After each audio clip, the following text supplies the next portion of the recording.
Muy buenos días. Les saludo y envío este mensaje desde la sede del decanato de la Facultad de la Armada en Vicente López, provincia de Buenos Aires. Desearía poder acompañarlos en este seminario de intereses marítimos, pero me encuentro comprometido con tareas de gobierno y gestión universitaria aquí en Buenos Aires. En virtud de la presencia de la Armada a lo largo de todo el litoral marítimo, estamos inaugurando el primer panel en esta, vuestra querida ciudad de Puerto Madryn, tan representativa para la actividad marítima de nuestro país. Agradezco a las autoridades locales, en la presencia del señor Intendente Gustavo Sastre, a todas las instituciones públicas, organismos nacionales, sindicatos, cámaras empresariales y representantes de los sectores productivos y del trabajo local presentes en este evento. En especial, agradezco el acompañamiento de instituciones educativas con sede en esta querida ciudad, como son la Universidad del Chubut, la Universidad Nacional de la Patagonia San Juan Bosco y la Facultad Regional Chubut de la Universidad Tecnológica Nacional. Celebro la presencia de sus docentes y alumnos y cuento con que las ponencias que se están por presentar serán muy útiles para sus estudios, habida cuenta de la presencia de referentes en sus respectivas áreas. Este panel se aboca, como eje central, a la vida del comandante Luis Piedrabuena, referente indiscutido de la soberanía marítima de nuestro país. Este intrépido marino, desde su más temprana infancia, se formó en las artes del mar. Defendió con ahínco los difusos límites patagónicos. Trabó amistad con los pueblos originales, entre los que predicó la nacionalidad argentina, obsequiándoles el pabellón nacional. Socorrió a cuanto náufrago se le cruzó en las aguas hostiles del Atlántico Sur, muchas veces poniendo en riesgo su propia vida, la de su tripulación y su exiguo capital. Fue un hombre de múltiples capacidades y talentos, capaz de reparar un cronómetro, fabricar un pantógrafo o construir su propio buque, como lo hizo cuando armó el Luisito, después de la pérdida de la goleta Espora en la isla de los Estados. Los intereses marítimos, excelentemente compilados y difundidos entre la ciudadanía argentina por el almirante Storni hace más de un siglo, incluyen muchas de las áreas que hoy desarrollaremos a través de ponencias como el conocimiento y resguardo de la fauna marina, para valorizar el equilibrio entre la actividad humana en el mar y el respeto y cuidado del medio ambiente marino. La práctica del buceo como insumo propio del quehacer en el mar, indispensable tanto para actividades civiles como militares. Y finalmente, el turismo como eje central de la actividad productiva y económica local. Confío en que con las exposiciones que los oradores nos compartirán, podremos acercarnos a cada una de estas temáticas con una mirada crítica, indispensable para acrecentar nuestro saber sobre cómo proteger y difundir nuestros intereses en el mar. Sin más demora, solo me resta agradecer a los expositores y desearles a todos una excelente jornada. Muchas gracias.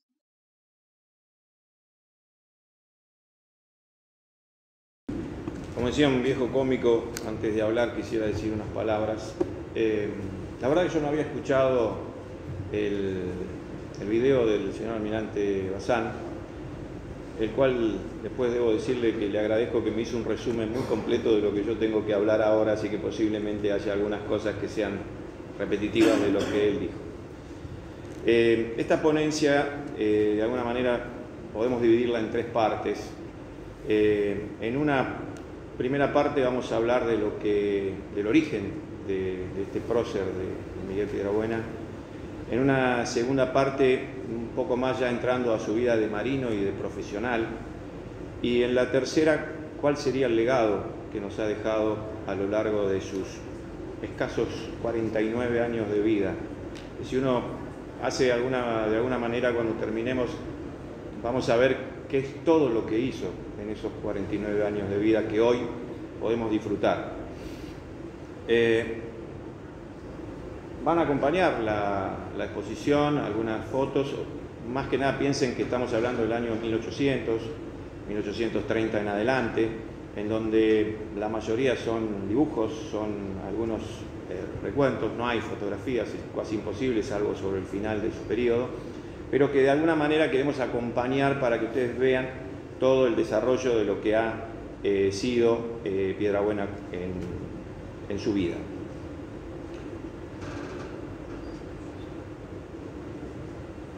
No sé si va a alargar, yo largo.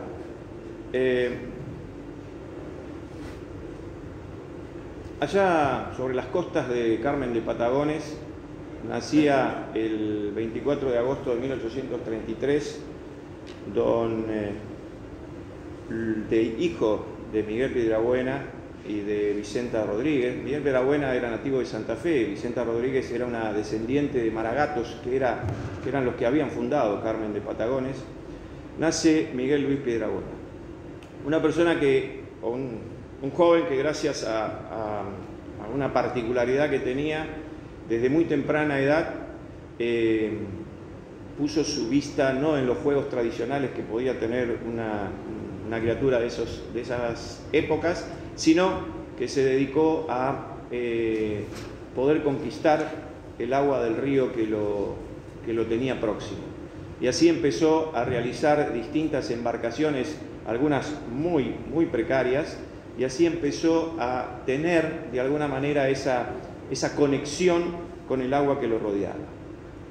Era muy particular estas embarcaciones porque a veces cuenta la historia de que los padres tenían que salir a buscarlo porque no sabían dónde estaba. O sea, él sabía que podía subir a la embarcación, flotar, pero podía terminar en cualquier lugar del río, o como fue en algún momento, que de alguna manera eso fue lo que trazó parte del destino de Piedrabuena, donde a 20 millas de las costas, un marino mercante de apellido Lemon lo encuentra flotando en una embarcación casi sin maniobra, sin dominio, y es el que decide traerlo nuevamente hacia las costas.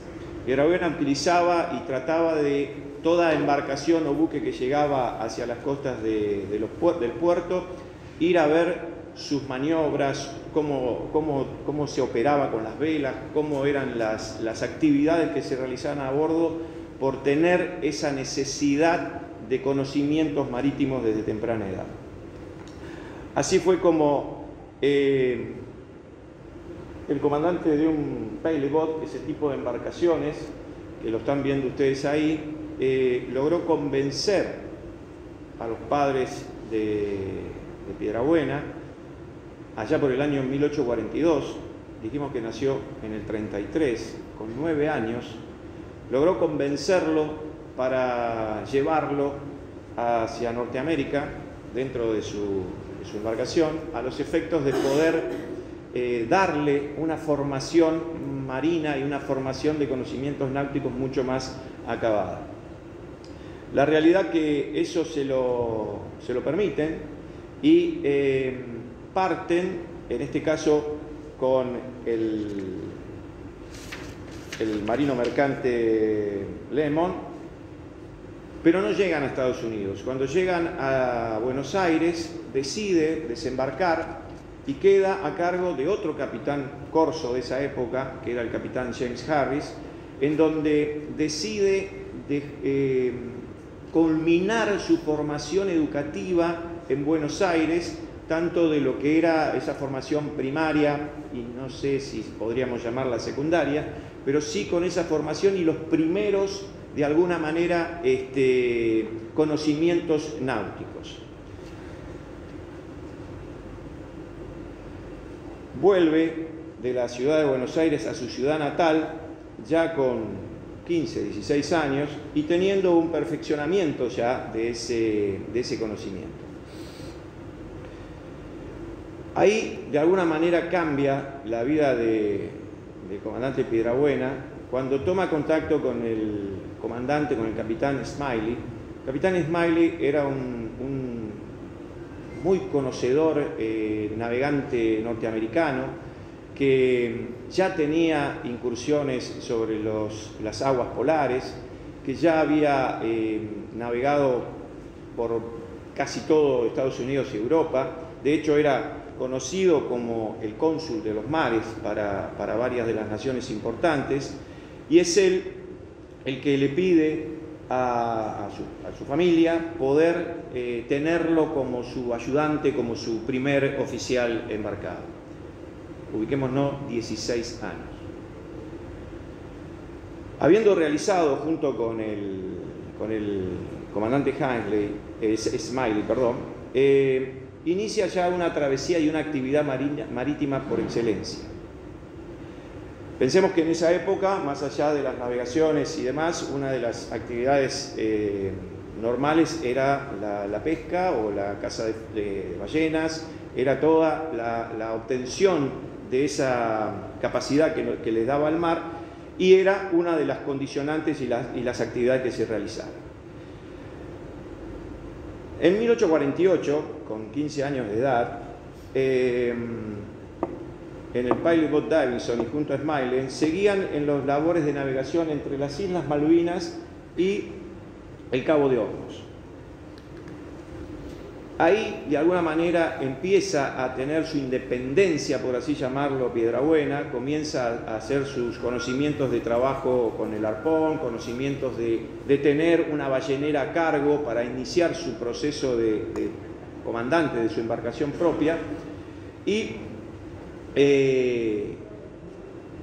le permite con esto poder iniciar su actividad individual.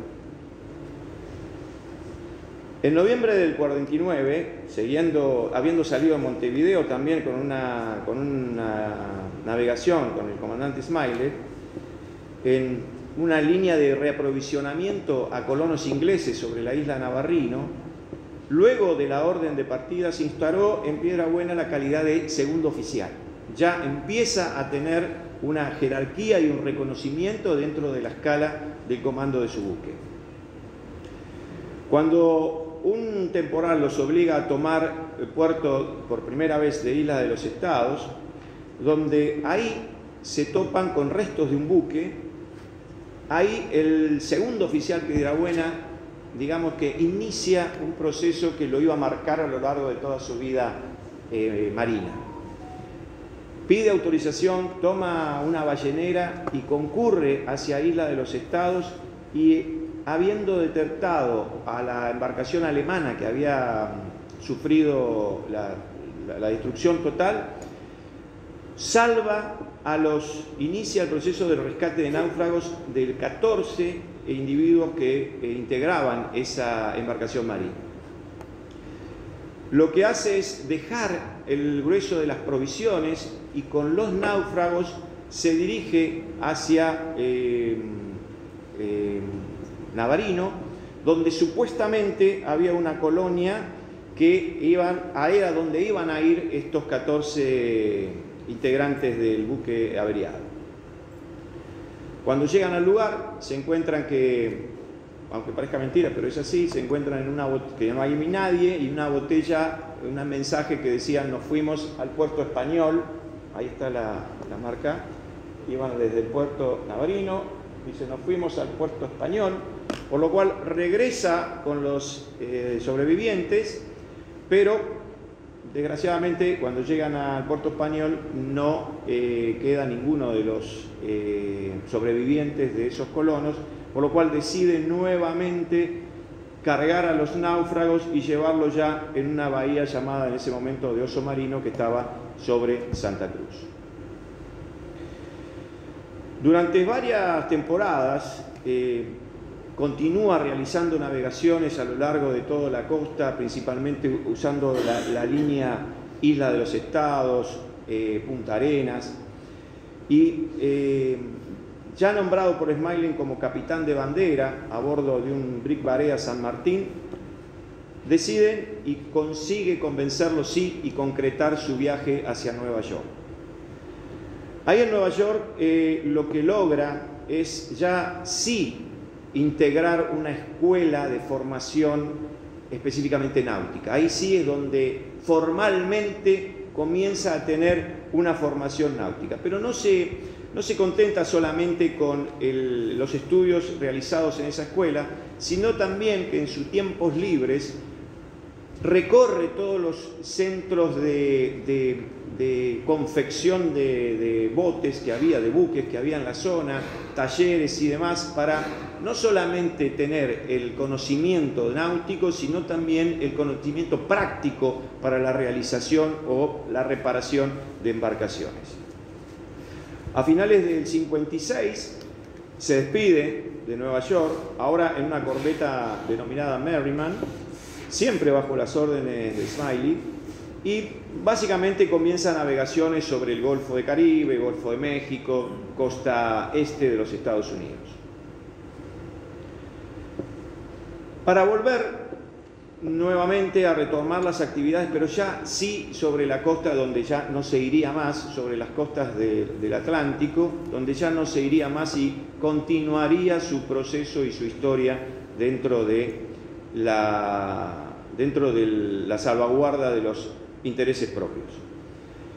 En este caso, ya en el 58, está a bordo de una goleta denominada Nancy, también propiedad de Smiley, y en una de sus navegaciones, nuevamente sobre el sector de Isla de los Estados, vuelve a convertirse en el salvador de náufragos de casi 24 integrantes de un navío inglés, y procede a llevarlos, en este caso, hasta Montevideo.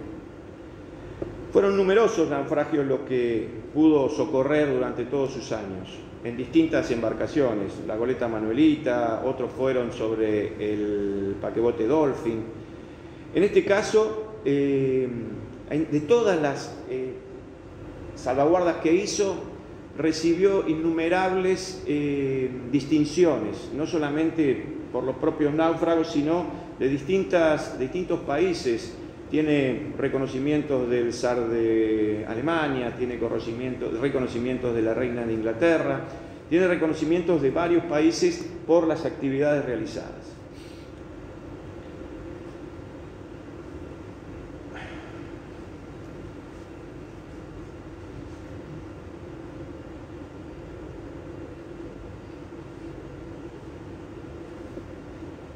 Una de las características más importantes que lo señalan es cuando, como comandante de Nancy, se introduce sobre el río Santa Cruz y instala por primera vez en ese lugar una bandera argentina en un asentamiento que después fue denominado Isla Pavón, denominado por él como Isla Pavón, y que más adelante el país se lo reconoce como propiedad de él, junto como fue también la Isla de los Estados.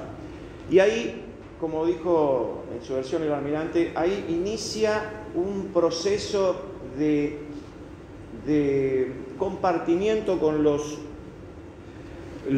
indígenas locales, con las tribus locales, para fomentar el nacionalismo y hacer que ellos también sean parte de la integración de la zona, partiendo de la instalación del pabellón nacional y de la realización de una pequeña casa de la Isla Pavón, que hoy todavía queda sobre el río Santa Cruz, que sirve como custodio a la bandera que fue dejada por él. Continúa en 1873, ya con 30 años, en la pesca de focas, en realizando rescates, cuidándose de los peligros de la piratería en la zona del Magallanes, y es en la isla de Cabo de Hornos donde deja un legado y hace una escritura sobre uno de los peñascos de la isla donde menciona: aquí termina el dominio de la República Argentina en la isla de los Estados, se socorre a los náufragos. Ese es sin duda uno de los hitos más importantes de aquella época, y es la primera persona, primer argentino que logra marcar los puntos de exigencia de la soberanía de nuestro país. En 1864 cambia de nombre su buque, lo denomina Espora en honor al reconocido prócer, y es nombrado capitán honorario por el Estado Nacional, renunciando al sueldo del mismo. Él lo único que quería y lo único que deseaba era poder tener una embarcación para seguir transitando y custodiando las costas argentinas. Luego de varios negocios fallidos, regresa a la zona de Isla de los Estados, sigue practicando la pesca, para que en el año 1867 vuelve a la Patagonia recopilando toda información, porque también tenemos que entender que otra de las características que tuvo Piedrabuena fue hacer los relevamientos costeros que después permitían, lo que hoy se conocen como los derroteros, pero que después permitían a los navegantes poder acercarse o poder entender las consecuencias que podían llegar a tener en las distintas zonas costeras argentinas. Si bien en algunos relatos dice tomó puerto en Isla de los Estados, uno piensa tomar puerto, pensar que llega a una instalación como es esta donde hay algo fijo. Realmente no existían los puertos. Lo que había que hacer era reconocer las distintas restingas, piedras, que eran los que impedían quizás la aproximación a las costas para poder hacer los desembarcos consecutivos. En este caso, no solamente hace esa actividad topográfica, sino que también culmina en un paraje denominado Las Salinas para hacer un determinado emprendimiento económico con esa actividad que era la sal. Este es otro de los lugares que después, por sus servicios, el gobierno nacional se lo hereda al comandante Piedrabuena.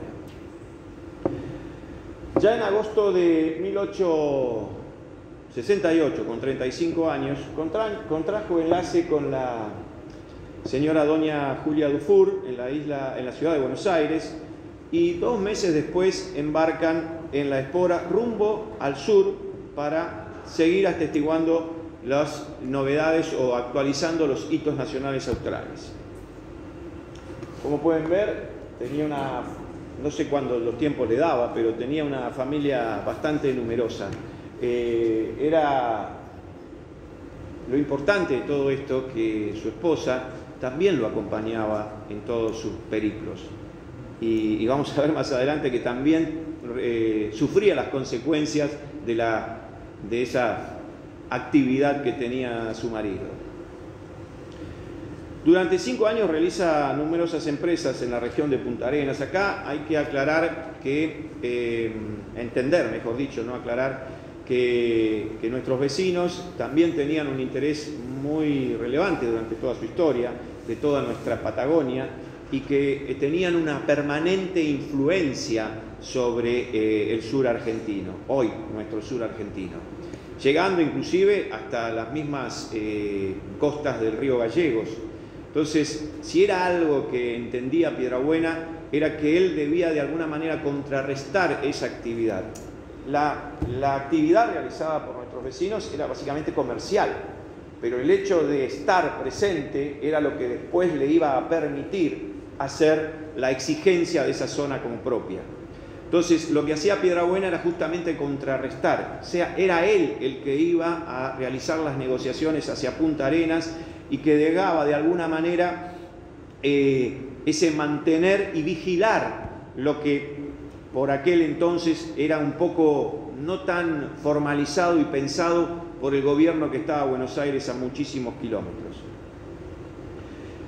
cuenta las narraciones que hasta los propios vecinos le prometen una pensión vitalicia del monto que él eligiera y determinados cargos si le permitían hacer él el mantenimiento y no era cuestionado sus desarrollos en las zonas esas. Lógicamente que no fue aceptado por el comandante Piedrabuena. Se traslada, por eso lo que le mencionaba con el tema de su familia, se traslada ahora de Punta Arenas, se traslada a Isla de los Estados con el Espora, que era el buque donde estaba comandado, para hacer tareas de pesca. Él tomó Isla de los Estados, de hecho Isla de los Estados también fue una donación del país al comandante Piedrabuena, era de su propiedad, y empieza a hacer actividades de pesca en la zona. Pero bueno, tiene la mala suerte, como cualquiera de las otras embarcaciones, que por un temporal es destruida la corbeta Espora y queda en tierra con sus marinos y su familia. Y ahí es donde mencionaba, y yo le digo, esa necesidad de conocimientos que estudio en Estados Unidos, porque lo que hace es, primero, con los restos del buque y con la capacidad de la Isla de los Estados, aquellos que hemos tenido la oportunidad, por razones del servicio, de estar en Isla de los Estados, es un lugar paradisíaco, no tan agradable con el clima, pero que permite de alguna manera poder realizar, por su flora y su fauna, poder realizar rápidamente un asentamiento y poder subsistir en el lugar. Pero lo que quiero marcar, que acá es lo que mencionó el almirante, que con los restos de Espora y con sus conocimientos y su gente, logra realizar una embarcación en ese lugar. O sea, tratemos de ubicarnos en tiempo y espacio. No había agujereadoras eléctricas, no había el material, no había nada. Era todo con lo que se tenía y con lo que se podía, y pudo hacer nada más ni nada menos que una embarcación denominada Luisito en honor a su hijo fallecido, que le permitió desde Isla de los Estados, ustedes deben conocer, para ir de Isla de los Estados a la zona de Ushuaia o a la zona del Cabo de Hornos o a la zona del Estrecho, hay que pasar por un lugar que para nosotros los marinos es muy conocido, que es el famoso Estrecho de Lemer, que tiene la particularidad el Estrecho de Lemer, que cuando parece que se entera que vamos a pasar, medio que se vuelve loco y no es fácil de poder pasarlo, y aventurarse con una embarcación realizada por él, por su gente y él, para poder llevar a su gente ya a las costas del Estrecho de Magallanes. Nuevamente vuelve a encontrarse con un naufragio y nuevamente vuelve a cumplir con su tarea de salvar a aquellos que habían quedado en el lugar.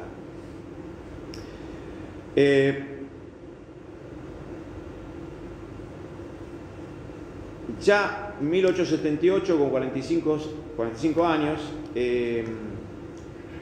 pese a que yo les dije que tenía salinas, que le habían dado la isla Pavón, que era propietario de la Isla de los Estados y que realizaba actividades pesqueras, su situación económica financiera no era del todo rentable.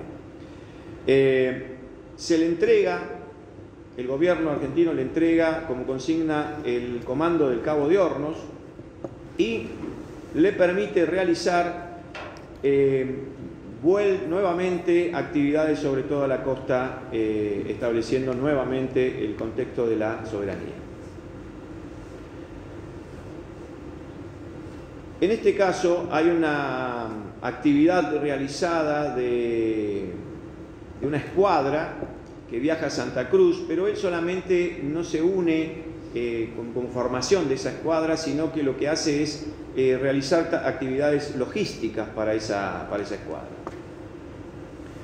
Entendamos que ya había inconvenientes limítrofes con nuestros vecinos, por eso era el desplazamiento de la escuadra, y cuando finalizan y se hacen los acuerdos entre ambas partes, que esos acuerdos que nosotros solemos hacer ya desde 1800, en donde queda todo el estrecho de Magallanes a cargo de nuestros vecinos. Él vuelve hacia la Boca y establece su buque como un buque escuela de grumetes. Esto lo hace ya por el año 1979, teniendo a cargo casi 30 grumetes.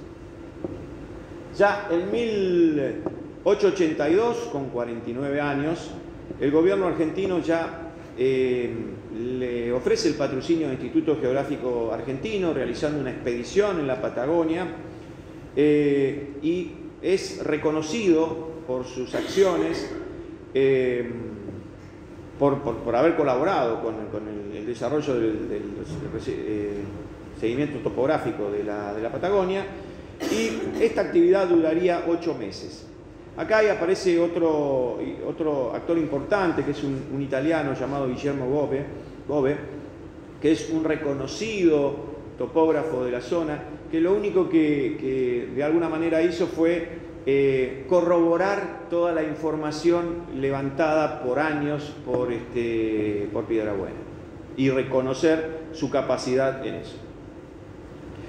Entre otras cosas, Bove decide, tras el asesoramiento de Piedrabuena, conformar el famoso faro de la Isla de los Estados, faro que quizás que hace unos años volvió a reactivarse nuevamente y que es conocido por una de las famosas películas del Faro del Fin del Mundo, que fue ese mismo faro tomado como referencia. Entendamos que todo lo que venía de Europa hacia acá, y querían tomar el estrecho de Magallanes para hacer el cruce al Pacífico, lo primero que se encontraban en esa zona era con Isla de los Estados. Entonces era muy común pensar que ese lugar ya era el lugar de pasaje. Entonces la Isla de los Estados era sin duda un referente principal para los marinos de esa época. Se puede decir que el diploma y el grado con el que termina ostentado el comandante como teniente coronel Luis Piedrabuena llegaron apenas unos años antes de su muerte. La expedición de Bove sería su última campaña. De alguna manera, hace 139 años, estamos próximos a cumplirlos, producto de sus fatigas y producto de su vida, termina falleciendo en la ciudad de Buenos Aires, en su casa natal de la ciudad de Buenos Aires. Yo creo que como cierre de esta pequeña introducción,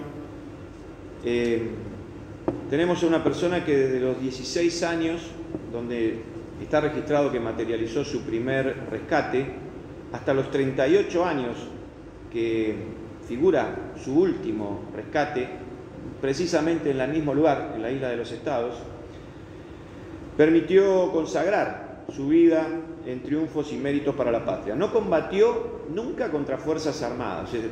Le estoy diciendo que se lo reconoce como teniente coronel, pero fue todo ad honorem. Él nunca entró en combate con ninguna fuerza armada, no tiene ninguna herida de guerra, no tiene nada. Su actividad no fue como integrante de la Marina de Guerra. Pero todos reconocemos que ninguno antes de él supo dónde el sur atlántico era argentino. Su amor por el mar, expresado por su asentado profesionalismo y su espíritu de sacrificio por los náufragos, su sentido patriótico materializado por su voluntad soberana, son, sin ninguna duda, para los que ostentamos e integramos la Marina, la guía rectora de lo que pudo hacer una persona sola, casi sola y sin ningún tipo de apoyo. Él, cuando charlaba con el señor almirante, que es, insisto, un conocedor de esto, me dijo, viste que hay veces que se suele decir, ¿cómo puedo simplificar o cómo puedo denominar a una persona con una palabra? Y él me dijo, la mejor manera de denominar al comandante Piedrabuena en una palabra es decir Patagonia. Nosotros tenemos que agradecer que este señor hizo lo que hizo, le permitieron hacer lo que hizo, que hoy nos permite decir que tenemos nuestra Patagonia. Muchas gracias.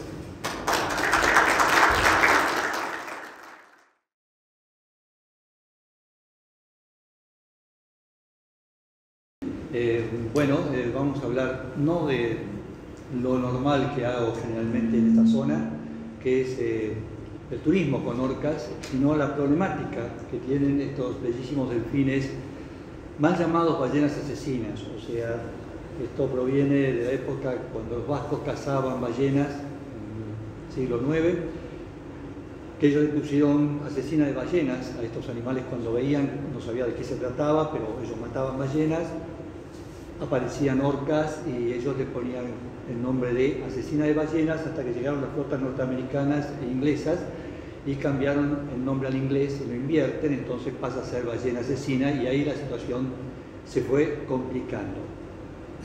Las orcas que nosotros estudiamos ya de la década del 70, le conocemos al menos 400.000 kilómetros cuadrados de territorio. Esto que está marcado ahí salen de las zonas de aguas jurisdiccionales argentinas, vimos fotografías tomadas por barcos pesqueros de esas zonas, donde pudimos identificar al menos 2 de los individuos y el resto sí sabemos que se movilizan. Evidentemente han de tener un territorio mucho más amplio, ¿no? Por ahora lo que podemos asegurar es esto, porque sabemos que están, pero no tenemos muchos observadores costeros en el litoral marítimo argentino, que es enorme.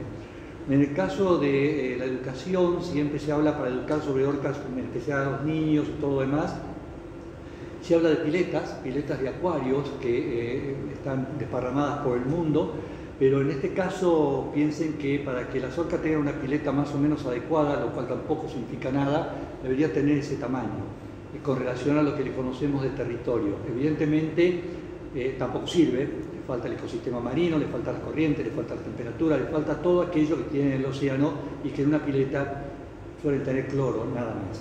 O sea que esto no va a servir. Aquí en el ecocentro se maneja otro sistema de educación, si bien está cerrado el sector de exposición, esta orca que vemos, que es una réplica de Mel, de una de las orcas más famosas que sale en la televisión mundial, que en el 2011 ha desaparecido, los chicos pueden ver que es una orca sin necesidad de payasadas de circo que le hacen hacer a estos animales que en cautiverio, y además con los raptos que existen. Hay 57 orcas cautivas hasta ahora, esto significa grupos familiares muy estables, muy permanentes, desde los cuales fueron raptados individuos, en algunos casos se los encuentra varados y ya que está el varamiento se los lleva a un centro de recuperación y del centro de recuperación nunca salen más, las orcas siempre quedan, se tiran lobos, pingüinos, de todo, pero al agua de vuelta, pero las orcas es negocio, es plata, no se desparraman. Las orcas se desplazan mucha distancia. Dr. Pittman en la Antártida, donde tuve el placer de trabajar, y ahí conocí a Tarapov, ha disparado un dardo sobre varios individuos, pero resultó que la batería funcionó bien adecuadamente para ida y vuelta, y este individuo hizo 9.400 kilómetros en 42 días sin detenerse, o sea, no se acercó a la costa, ahí está la línea de desplazamiento que hizo. En la Antártida hay una particularidad que, hay algas que se le adhieren a las orcas en el cuerpo y son diatomeas, así se llaman, y le dan una coloración amarillenta. Si ven la foto de la izquierda, las manchas blancas del ojo, de la montura, están amarillentas, igual que el vientre, que acá no se ve, pero cuando esta orca llegó a las zonas más templadas y volvió, perdió las diatomeas del cuerpo y volvió totalmente blanca. En su momento hablamos de que probablemente va a la tintorería, se limpia y vuelve, pero no es tan loco pensar de que no hace desgaste de energía y no se podría sacar las algas estando en la Antártida, pero yendo a unas zonas más cálidas se recupera y vuelve otra vez en buenas condiciones. Lo importante es 9.400 kilómetros en 42 días. Las orcas de aquí, de Patagonia, tienen una particularidad que es el varamiento intencional sobre la playa, que esto se da en 2 lugares del mundo. Generalmente se habla de exclusividad total de Patagonia con el varamiento intencional sobre la playa de orcas capturando lobos o elefantes marinos o en ocasiones pingüinos, pero en realidad son 2 lugares en el mundo, Islas Crozet, que ahí la vemos arriba, a 8.000 kilómetros de distancia aproximadamente de nosotros. Las orcas también se varan. Yo cuando en el 79 mostré a la ciencia mundial el varamiento intencional de orcas, lo que para mí parecía normal, yo lo veía frente a mi casa en Punta Norte muy a menudo, semanalmente aparecían, o a veces día a día, me encontré allá con la novedad de que no era normal. Ningún investigador de orcas, de los grandes investigadores que estaban en el lugar, más de 180 investigadores habían visto el varamiento intencional, al punto tal que Estados Unidos me pidió, casi me exigió, digamos, que haga una publicación científica inmediata con respecto a esto para que sea la primera información de varamientos de orcas a nivel mundial. Pero Isla Crozet, uno de los investigadores que estaban en el lugar, Minet, me informa años después que él va a estudiar también elefantes marinos y orcas a las Islas Crozet y se encuentra el varamiento también. Se tomaron muestras genéticas, no tienen nada que ver, no se han encontrado probablemente jamás estos dos grupos, porque son los únicos en el mundo, que hay orcas por todo el mundo que se varan sobre la playa, que es riesgoso. Cualquier varamiento fallido, cualquier delfín o ballena varada en la playa muere sobre la playa, si no es por grupos especializados devueltos al mar. Acá vemos el acercamiento de una orca hacia los cachorros de lobos, en especial buscan siempre los cachorros, no conocen los riesgos. Vean ahí que parece que estuvieran viendo una película, y el más piola es el que está, digamos, en la costa, como diciéndole: chicos, salgan del lugar. La orca no está haciendo un ataque, simplemente un acercamiento. A veces hacen ese acercamiento, se alejan, vuelven, no tocan los lobos, y esto a veces le genera confianza a los lobos, a los cachorros, que ya no pasa nada, está cerca, y ahí es cuando la orca procede. Vamos a ver un ataque directamente. Esto es Mel, como se está acercando a un cachorro de lobo. Si mira con atención de la playa al cuerpo de la orca, hay una mancha más oscurita en el agua, es un cachorro que se está desplazando. Mel lo empieza a interceptar, ahí lo empuja directamente, lo lleva por delante, lo toma con la boca, lo levanta y ahí comienza el balanceo arriba-abajo para regresar otra vez al mar. No tiene que haber oleaje, porque si no una ola le pega. Piensen en una orca de 6-7 metros con varias toneladas de peso, es un volumen muy grande. Una ola la empujaría hacia tierra y no podría salir. El varamiento tiene que ser perfecto para que ellos puedan regresar al mar, y a veces hemos visto, en una oportunidad he visto llevarse una hembra de elefante marino, estaba con su cachorro al lado, la hembra, calculamos unos 800 kilos, la orca la tomó, la levantó directamente y la sacó hacia el mar y se la llevó. O sea, tienen un poder muy, muy grande. El tema de ballena asesina y que come lobos y todo lo demás fue mal interpretado en el año 76 en Río Negro, en Punta Bermeja, por simplemente un funcionario, nada más que del Ministerio de Agricultura, Ganadería y Minería del lugar, que determinó que como las orcas comían lobos marinos y los lobos marinos eran un atractivo turístico, podían perder el atractivo turístico y con eso el dinero, claro está, que deja el turismo. Y por otro lado declaró que la orca era un ente ajeno a la lobería, como si el turismo fuera de la lobería, ¿no? La orca, que es el que mantiene el equilibrio del mar, que es la supremacía en el mar. Bueno, en ese caso, en el 76 recibió impactos de bala con fusiles FAL que le dispararon desde el acantilado de Punta Bermeja. Este animal, que es Mel, sufrió la aleta, cayó flácida a su costado, y semanas, más bien meses después, la fue recuperando lentamente y quedó en la posición que se ve abajo. Quedó inclinada hacia el lado derecho. Esta aleta es importante, es un estabilizador de navegación. Los barcos lo tienen abajo, la quilla, ella la lleva arriba, como los submarinos, que se desplazan bajo el agua con velocidad y estabilidad.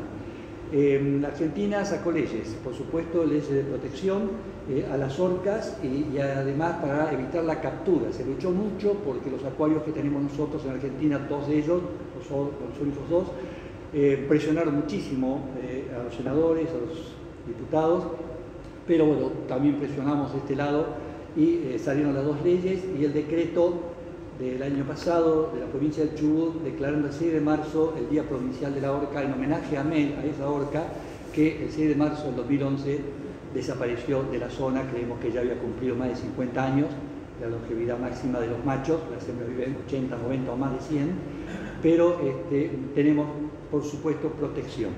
Esto atrae a muchos el turismo. El turismo, como ven, se acumula en Punta Norte en diciembre, enero, febrero, marzo, abril, en cantidades, esperando pasivamente y con mucha paciencia la presencia de orcas que no todos los días se da en el lugar. Pero las orcas tienen problemas en distintas partes del mundo.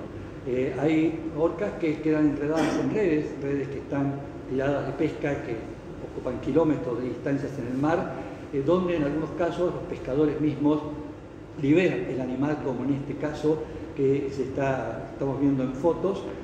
Otras veces no están así. También tenemos un problema con el PCB. El PCB, elementos bifinidos policlorados, hace más de 47 años que no se usa, se prohibió en Estados Unidos, inclusive quedó prohibido totalmente, pero queda en el agua, se sigue desplazando, y hay un trabajo de investigadores que están trabajando en este caso cuando encontraron a Lulú, el nombre que le pusieron a esta orca que se ve acá muerta, que tenía sustancias químicas hasta 100 veces superiores a los límites de toxicidad encontrados en animales marinos, en mamíferos marinos. Esto es una barbaridad realmente, mucho PCB tenía también, y se está hablando ya bastante seriamente a nivel ciencia de que si esto no se mejora de alguna manera, porque ya no se usa, pero bueno, sigue estando en el mar no tiene fronteras, no tiene aduanas, nada, todo pasa de un lado para el otro, el mismo plástico está llegando a la Antártida, ya fue detectado partículas minúsculas de plástico. Bueno, podrían perderse las poblaciones de orcas. O sea, se está hablando muy seriamente que las orcas del mundo podrían estar afectadas. ¿Por qué? Porque la orca realmente recibe y mantiene mucha cantidad de toxinas que otros cetáceos no lo hacen. Entonces, esto podría ponerlas en peligro, las poblaciones, ya hablan poblaciones mundiales. Esto es una alerta roja bastante importante. Están pasando problemas en otros lugares como Gibraltar, donde bueno, hay pesca de atunes, ya la orca se apropió de algo. Los pescadores dicen, las orcas nos roban el atún que estamos sacando. En realidad el pescador le está robando el atún a la orca, porque el atún está en el mar y las orcas son las que comen. Pero también pasa de que las orcas, ante la respuesta que tienen algunos de los pescadores, no todos, y es muy difícil recibir la información. Yo estoy en contacto y algunos me dan los datos, pero me dicen, no des mi nombre, yo nunca lo dije, porque convivimos con ellos viven de esto, convivimos con ellos y vamos a tener problemas porque algunos son un poco violentos. Sabemos que algunos están disparando sobre las orcas, están matando orcas, sabemos que están dando descargas eléctricas sobre ellas con el atún, tiran como si fuera un mosquetón, con un cable lo tiran por la línea donde el atún quedó atrapado, va cayendo, cuando pegan en el atún que queda quieto, hacen descargas eléctricas para matarlos. Es una metodología que algunos utilizan, por supuesto no todos, pero bueno, esto está sucediendo y la están aplicando sobre orcas, también la información que me llega, pero claro, ellos tienen temor de dar la publicidad en los medios. Las orcas están recibiendo agresiones, lógicamente por parte del humano que se siente perjudicado en su aspecto comercial, y esto está trayendo una consecuencia extra, que es la agresión a las embarcaciones. Bueno, se registraron ya 236 interacciones desde abril de 2022, 20 embarcaciones, en realidad 21, porque hace 2 días otra embarcación recibió los impactos de orca que dañaron su estructura, y esto está siendo generado, no se sabe la razón por la cual. Se cree que en algún caso alguno de los propietarios de estos veleros grandes que están pasando por el lugar agredió a las orcas que se le acercaron, tocan el timón las orcas, el timón les llama la atención y tocan el timón, los timones son muy grandes, y bueno, ahora tenemos, ahí tenemos un timón roto, muerden, golpean, parten los timones directamente, y yo recibí por mail un pedido que me llamó mucho la atención. Primero lo leí, no conocía quién era el que me lo mandó, sigo sin conocerlo personalmente, no sé, nunca lo he visto, pero estaba navegando en esa zona de Gibraltar y se ve que alguien le dio mi mail, me escribe, me dice, ¿qué hago si me aparecen las orcas en el velero? Estoy con turistas, estoy trasladando, debo desplazarme por el lugar. Le disparo con la pistola de bengala, le tiro con el fichero o algo punzudo, se los entierro, se los clavo, no tengo arpones a bordo. es una locura. Le dije, si usted quiere llegar, no sé si su barco es de acero o un rompehielo, pero si usted quiere llegar bien y con los turistas y todo lo demás, nada de eso puede hacer, de ninguna manera. O sea, cumpla lo que están diciendo los guardacostas, pare los motores, si tiene motores, deje la hélice, el timón quieto, no debe moverse la hélice, baje la vela, manténgase quieto y corte el sonar. Nada que altere a las orcas. Las orcas generalmente se aburren y se van. Pero bueno, el 31 de julio en Lisboa se encontraron con personas en un bote que las orcas habían hundido con impactos directamente en una embarcación. Y hace 2 días, fue el último informe que recibí, hace 2 días otra embarcación fue golpeada por orcas, también en la misma zona, la hicieron girar, pensé que la habían hecho vuelta de campana, pero me informaron, no, solamente hicieron girar, pegamos un flor de susto, hasta que llega el equipo de rescate, que está muy preparado para esa finalidad, para tirarles un cabo y arrastrarlo. Pero vean lo que hacen las orcas ahora, toman con su boca el cabo de arrastre y no dejan que se lleve la embarcación. O sea, es como un juego que están haciendo ellas, pero bueno, la agresión existe, se están poniendo violentos los propietarios de los veleros, ya intentan ver si, bueno, matemos a las orcas, se le está pidiendo a la Armada Española que intervenga de alguna manera y mate a las orcas, no se quiere hacer eso, por supuesto, están buscando otras alternativas para no llegar a una situación extrema porque se niegan realmente a aplicarla. Aquí las orcas se acercan a las embarcaciones, a veces las que están haciendo avistajes de ballenas se van a la sorpresa de que aparece un grupo de orcas en la zona de Puerto Pirámides y las orcas, muy curiosas, es el delfín más grande que se conoce, deambulan alrededor de las embarcaciones un rato y siguen viaje. Se les pide a estas embarcaciones no seguirlas, no perseguirlas ni nada por el estilo, simplemente disfruten, ya que las acercaron, está todo bien, disfruten de eso, pero no se manejen de otra manera que las pueda poner nerviosas. Siempre hablábamos de que las orcas son muy dóciles, los delfines son muy dóciles, todo lo demás, pero sabemos de cantidad de casos de delfines que han matado a personas a golpes, los han mordido, les han arrancado dedos. Han pasado casos que no se dan a conocer, por supuesto, pero son casos reales que se estuvieron dando. Esta es pongo esta foto porque es llamativa, es un video que salió en YouTube, donde este señor que viene navegando en un kayak, esos kayaks que se inflan, de nylon que tiene, esta orca viene nadando muy lentamente y se pasa directamente muy al lado de él. El señor, yo cuando vi el video no sabía si había muerto un paro cardíaco y por eso no se movía, o ya conoce a las orcas, que lo es, evidentemente sí, conoce a las orcas, deja su remo quieto, la orca pasa de largo y vean la aleta dorsal que a veces en los machos llega a 2 metros de altura. Podría infartar a cualquiera, pero bueno, no pasa en todos lados la agresión, pasa en algún lugar donde algo pasó con ese, porque es un grupo de orcas que lo hace, no el resto, algo sucedió y algo el humano tuvo que ver con respecto a esto. Tenemos en las Georgias del Sur y Sandwich un problema con la merluza negra, bueno, no un problema con la merluza negra, sino que las orcas que se alimentan de esa zona, conocemos 4 tipos de orcas en la zona antártica, tipo A, B, C y D. Vean que tienen algunas características distintas. El tipo A es la más común que vemos nosotros acá. El tipo B tiene la mancha posocular encima del ojo muy grande, una capa negra sobre el lomo. El tipo C, la mancha posocular va hacia arriba, como si estuviera enojada. Y el tipo D, que ya se vio en Nueva Zelanda un varamiento hace muchísimos años atrás, un varamiento masivo de esta especie, pero después se dieron cuenta que era distinta. Tiene el melón más abultado adelante y una mancha posocular muy, muy pequeñita. Esta anda por el Cabo de Hornos, la zona de Georgias, todos esos lugares, pero ha pasado a un trabajo de Tower muy interesante que da la competencia de la merluza negra, que ellas comen también, con la cantidad de barcos pesqueros de distintos países que el Reino Unido está dando permiso para pescar en la zona. Entonces, pasa algo muy particular y un descubrimiento, que esta es el grupo, el tipo D.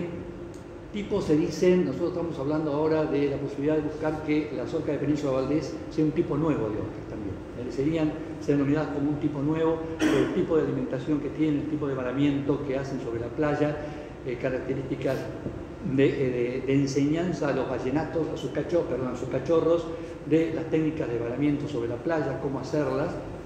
Esto es importante. Pero sí hay algo importante. Se había localizado que estas orcas, en el año 2013, una de ellas bajó a 767 metros de profundidad. Esto es mucho, se pensaba que las orcas eran 300, 400 metros, por ahí andaba el descenso que podían hacer. En algunos casos se habían tomado en orcas que entrenadas militarmente en Estados Unidos un poco más, pero recientemente, en el 2015, se toma un registro de una hembra que se le disparó un dardo satelital durante 14 días y 1087 metros de profundidad. Profundidades que se conocían para elefantes marinos o cachalotes, pero no se conocía para orcas. O sea que están buscando el palanque abajo para llegar a donde tiran las líneas, para capturar estas merluzas negras, son de mucha profundidad, llegan hasta casi 3.000 metros, y las orcas entonces están esperando eso. Cuando los barcos se desplacen y empiezan a desplazar las líneas, ahí van para la captura de esta presa. A la merluza negra también se le llama oro blanco por el valor económico que tiene en el mercado. Le dicen oro blanco, muchos buques piratas que andan dando vuelta por ahí usan esas denominaciones también. Es algo que está casi en el límite fisiológico para las orcas, esas profundidades que están llegando, y también está siendo generada por algo que normalmente ellas no estarían haciendo, porque en otros individuos no. Cuando la orca, que hace 1087 metros, esta hembra, salió a la superficie, permaneció muchísimo tiempo en superficie, oxigenándose nuevamente, e hizo después buceos a muy poca profundidad. Es la zona donde están llegando las ballenas francas, de acá de Península Valdés. Ahí tenemos el recorrido que hizo una de ellas. Estos investigadores acá en CONICET, todo, y varios grupos están trabajando en conjunto. O sea que también podrían estar siendo perjudicadas de alguna manera en su línea de alimentación. O sea que no es riesgoso. Las orcas, como le dije antes, si bien se varan intencionalmente y conocen, no todas las orcas de Patagonia lo hacen. Acá en la zona de Península Valdés, la zona del Río Negro, sí vimos los varamientos. En Ushuaia, en el canal Beagle, hemos visto varamientos, pero a veces quedan varadas sobre la playa. En este caso, la ayuda, como no llegaba, que habían pedido ayuda rápidamente, no llegaba a tiempo porque hubo 3 varamientos juntos en distintos sitios. La gente misma se acercó e intentó ayudar a la orca de alguna manera hasta devolverla al mar. La gente tenía miedo que llegara acuarios y hicieran un rescate de levantarla y llevársela al centro de recuperación y después no salga más de ahí. Cosa que es raro que hagan ahora, porque cuando sucede intervienen, tiran la orca al mar porque saben que las leyes le aplican multas muy severas.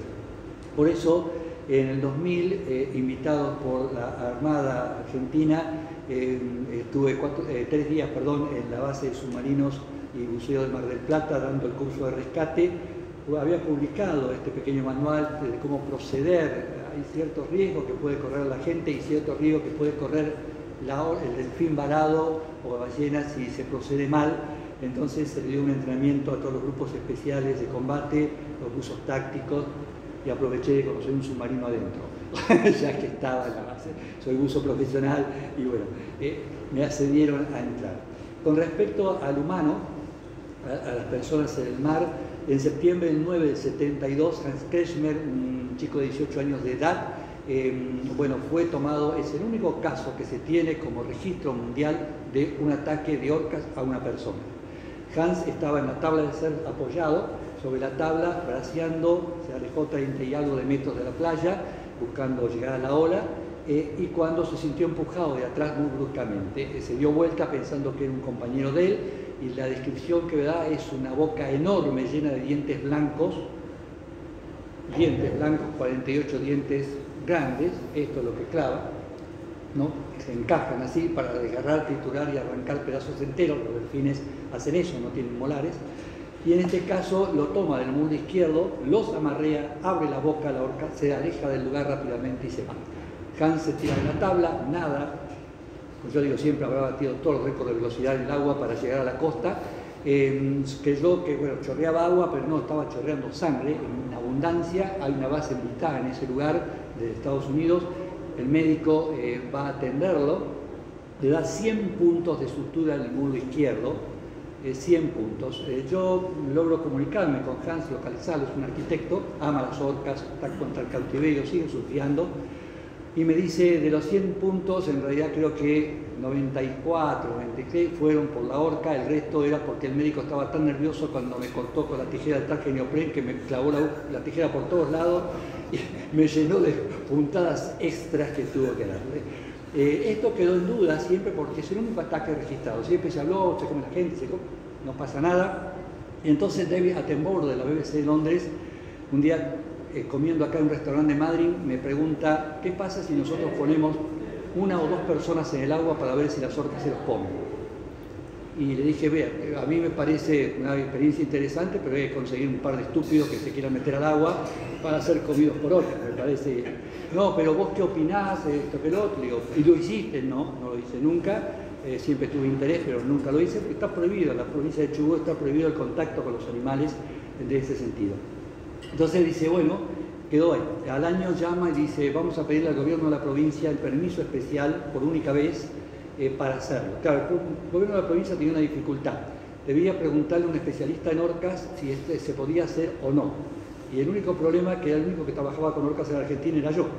Y yo era uno de los estúpidos que iba a firmar el contrato para entrar al agua a ver si las orcas nos comían. Entonces dijeron, bueno, mire, le vamos a dar el permiso, pero con un cuidado. Eso se hizo en Punta Norte, en mar abierto. Lo hicimos 5 días, estando hasta con 7 orcas en el agua. Teníamos que esperar que las orcas ataquen la lobería, que los lobos se le vayan, que no pueda capturarlos. Las orcas abandonan ese lugar y van a la otra lobería, con hambre, con mayor mal humor, porque el cazador no pudo cazar y tiene su grupo. Y entonces, entre medio de esos dos lugares, el bote de goma nos dejó en el agua, se retiró el bote, se sacó de la playa y no teníamos que tener ayuda de ningún tipo.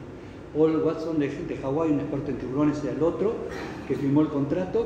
Quedamos en ese lugar a unos 4 o 5 metros de profundidad. Las orcas vinieron mucho más rápido que lo que esperábamos nosotros. Eran 5, porque Paul me dijo, del grupo que estás estudiando, de los grupos que estás estudiando, ¿cuál grupo nos mata? Y digo, Ruby. Ruby es una hembra que tiene un tumor en la cabeza, es muy complicada, muy agresiva, muy violenta de atacar. Yo creo que con esa vamos mal. Entonces me dijo, sigamos con Ruby. Y yo dije, se cansó de la mujer, se quiere suicidar, ¿qué pasa? Bueno, algo pasó. Entonces le digo, pero llamé al intérprete y digo, explícale a él porque algo pasa mal. Le explicó y dijo, no, tiene razón, y tiene razón. Él dijo, yo no quiero volver a mi casa sin un brazo, una pierna, por una estupidez de firmar un contrato. Si es un accidente o un médico me tiene que operar y sacar, todo perfecto. Pero no porque yo quise probar si la orca comía. Es como agarrar una granada, sacarle la argollita, metérsela dentro de la ropa y decir, a ver si explota. Y va a explotar. Entonces, bueno, dijimos, está bien, pues vamos con Ruby. Si nos ataca, que nos mate, y se terminó todo. El seguro de vida que firmamos con la BBC, la productora dijo, no le cuenten a sus esposas, por favor, el monto del seguro de vida, porque van a poner tanta cantidad de velas por toda Patagonia diciendo maten a estos dos. Y ellas iban a vivir toda su vida feliz de la vida. Así que, bueno, no se lo contamos, pero bueno, no pasó nada. El grupo de Ruby se acercó, vinieron 2, uno a cada uno de nosotros, a 40 centímetros se frenaron, se quedaron mirándonos, dieron vuelta alrededor, nos miraban todo el cuerpo y se fueron. Salimos a la superficie y estaban las 5 de vuelta. ¿Qué pasó? ¿Por qué no vinieron las 2? Ruby no estaba.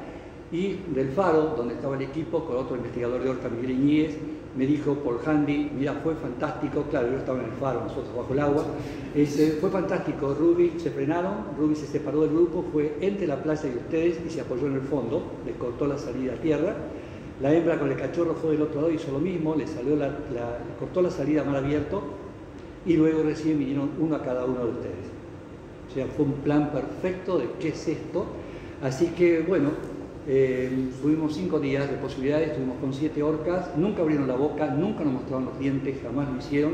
Y el último día fue, el 89. Eso fue, hicimos 1800 metros mar adentro en Punta Norte, que es un peligro total, hay corrientes, escarceos, olas enormes. Estuvimos con 7 orcas, el peor momento fue el mar, y solamente de Bernardo, el hermano de Mel, de esa orquita que yo mostré antes, cuando con Paul quedamos y queríamos avisarnos algo, que no nos agarrábamos de esta forma porque nos impactábamos de un susto, nos mordió, que nos pegáramos un golpe nada más. Él me pega un golpe en el brazo, cuando lo miro me señala abajo, y cuando miro abajo de mis piernas, de mis aletas, veo pasar la cabeza de una orca, pero casi tocando las aletas. Digo, la aleta dorsal me la pone en la espalda, sí o sí.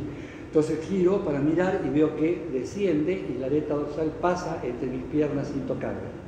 Y Paul me hace señas como que esto pasó varias veces. Y era Bernardo, el hermano de Mel, que lo estaba haciendo. Cuando cerraba las piernas pasaba por al lado. Cuando abría las piernas pasaba por el lado. Nunca de frente, siempre de atrás. Y cuando puse la aleta de una orca, tiene un grosor de este tamaño más o menos, cuando dejé mis piernas casi en el límite de su grosor, pasó sin rozarme. O sea, un equilibrio total, absoluto. Yo cuando entré, como mi hija era muy pequeña, Jessica, la hija mayor, Verónica era mucho más pequeña todavía, que estaba en el lugar, cuando entré al agua, digo, el problema es que estaba ella, y a lo mejor pasa algo y ella ve todo. Entonces la llamé, y Verónica era todavía muy chica, le dije, mira, vos sabés que voy a entrar al agua a ver si las orcas comen. Hay una posibilidad que las orcas coman. Y si las orcas me comen y vos sabés el amor que yo siento por las orcas, voy a estar absolutamente feliz, voy a ser parte del cuerpo de una orca. Por lo tanto, bienvenido sea. Digo, pero vos me tenés que prometer algo para que yo entre tranquilo al lugar, es que si algo me llega a pasar y no salgo jamás del agua, tenés que proteger a las orcas de por vida. Toda tu vida tenés que dedicarte a proteger a las orcas. Y así, por supuesto, lo hace permanentemente. Nosotros creemos que Chubut Argentina está manejando bien el tema de las orcas. La contaminación es inevitable, llega de todos lados, la ponemos también nosotros. Cientos y cientos de cajones de pesca que salen por las playas donde están los elefantes criando, pingüinos, las orcas se los llevarán puesto por el agua, pero bueno, el 17 de marzo tenemos nuestro Día de las Orcas. O sea que de alguna manera estamos avanzando y estamos haciendo las cosas como corresponde. Pero están en peligro las orcas a nivel mundial y son la supremacía en el mar. Nada más, gracias.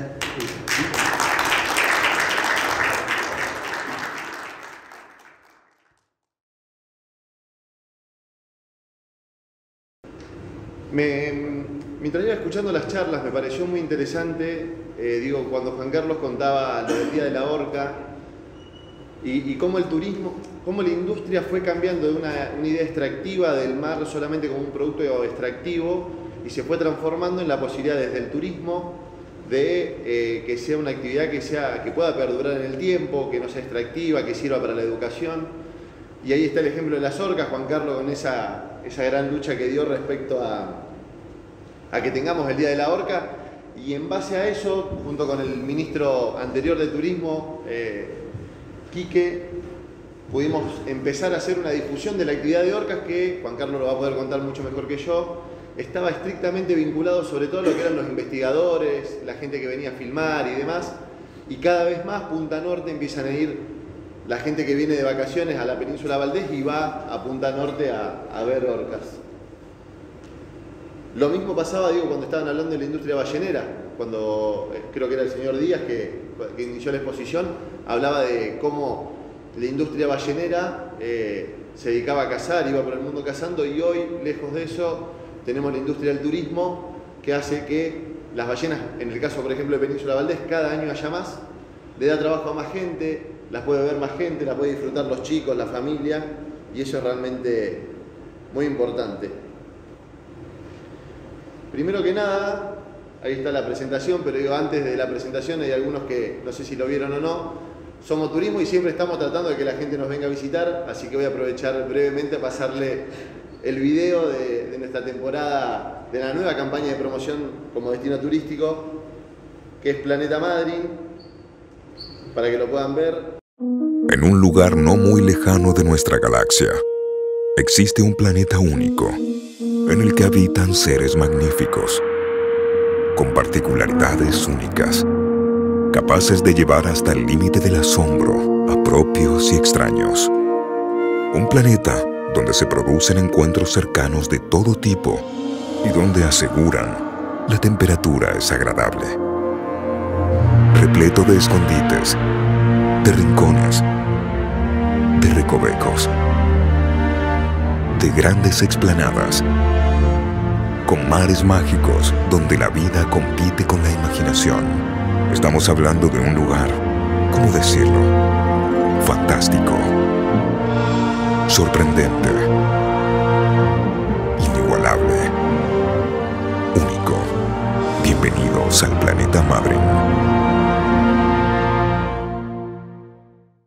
Este es el video de comunicación y van a ver que el mar atraviesa todo el tiempo la comunicación de Puerto Madryn. El grueso de las actividades que hacemos como destino turístico están vinculados con el mar y con la naturaleza y con la fauna.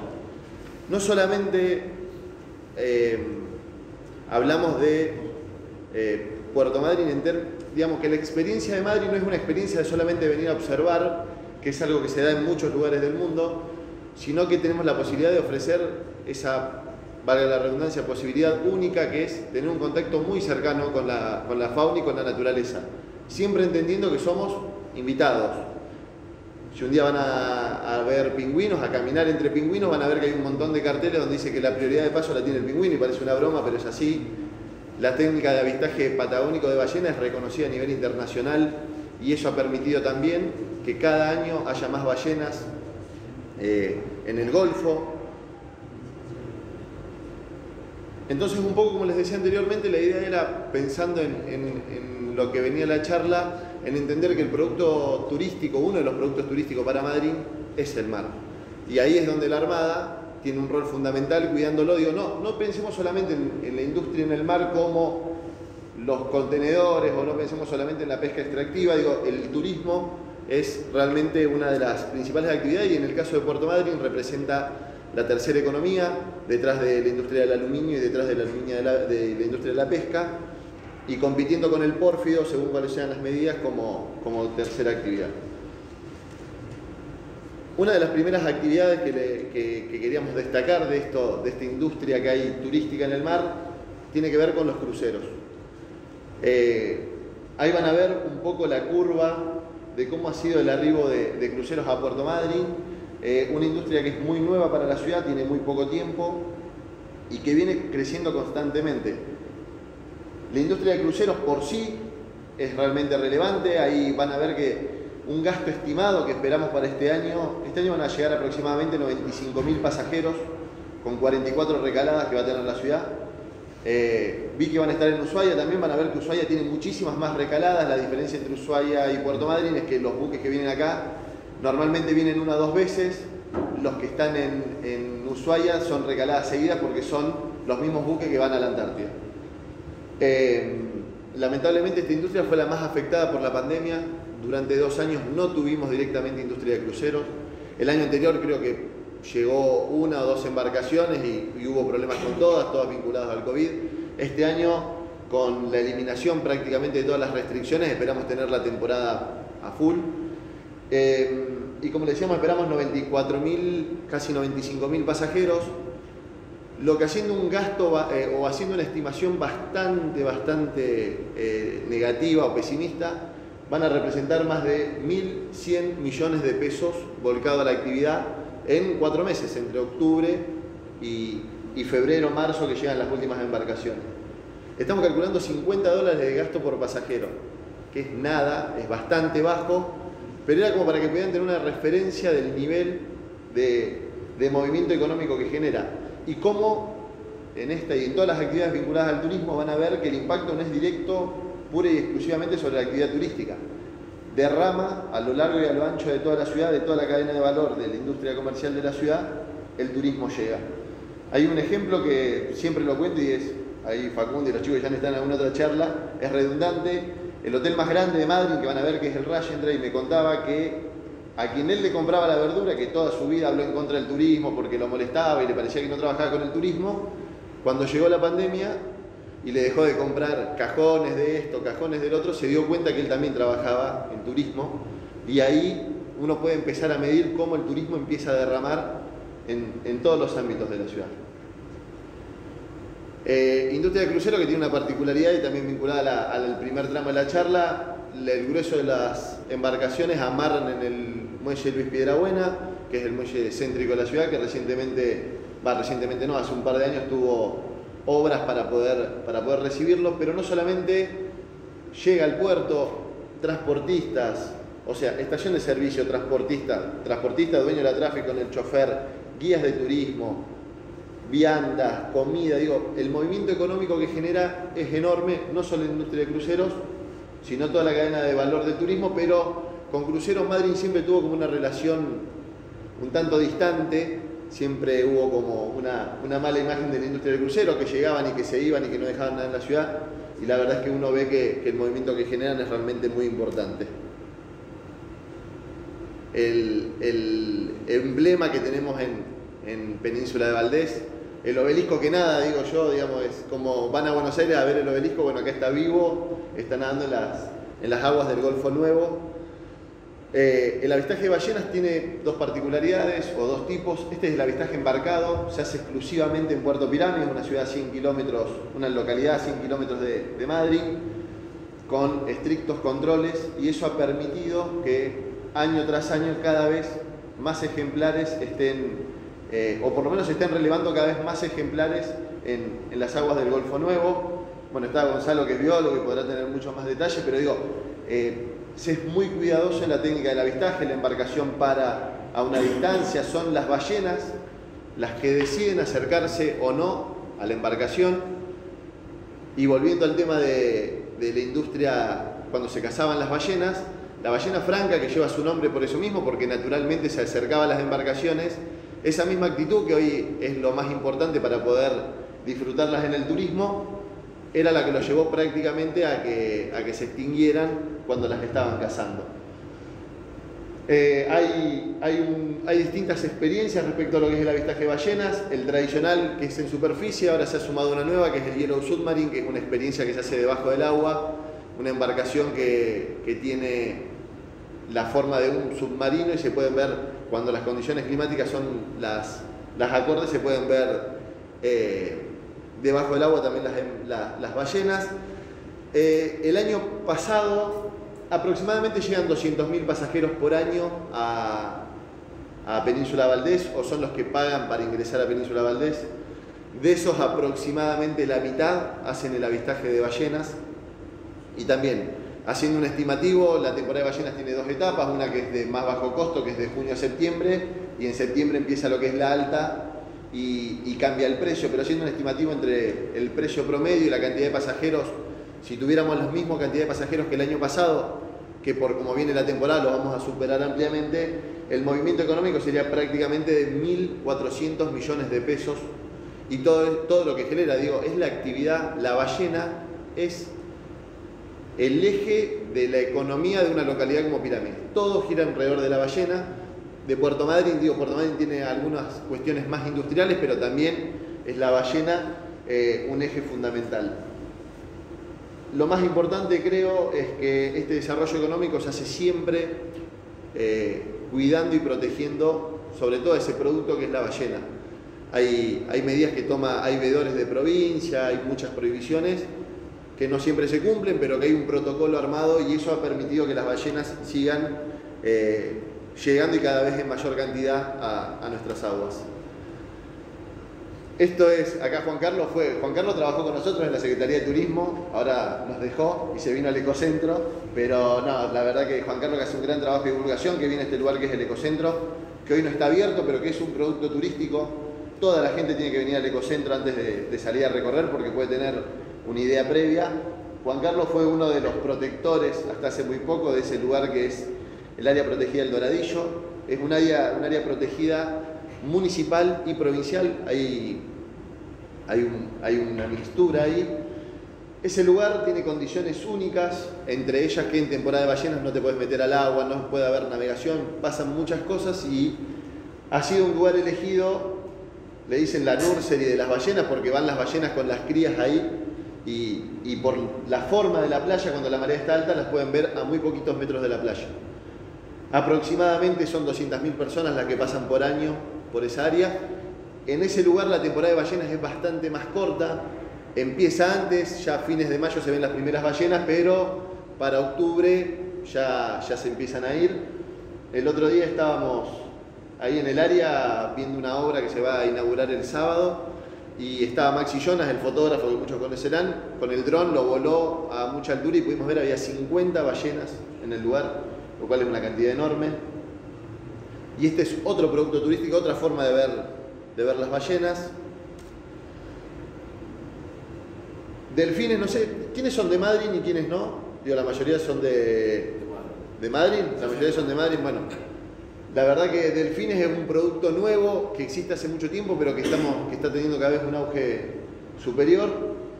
También considerando, eso se hace desde Puerto Madryn, se sale también del pie del muelle Luis Piedrabuena, estimando la cantidad de pasajeros que tuvimos, esto es con esta temporada, de enero a marzo de esta temporada que no fue buena, estimamos 41 millones, ahí dice 41.000, hay un error, hay un cero de más, son 418 millones de pesos aproximadamente los que generó la actividad. También otro producto donde hay que ser muy cuidadosos y hay mucho control y protección de la especie.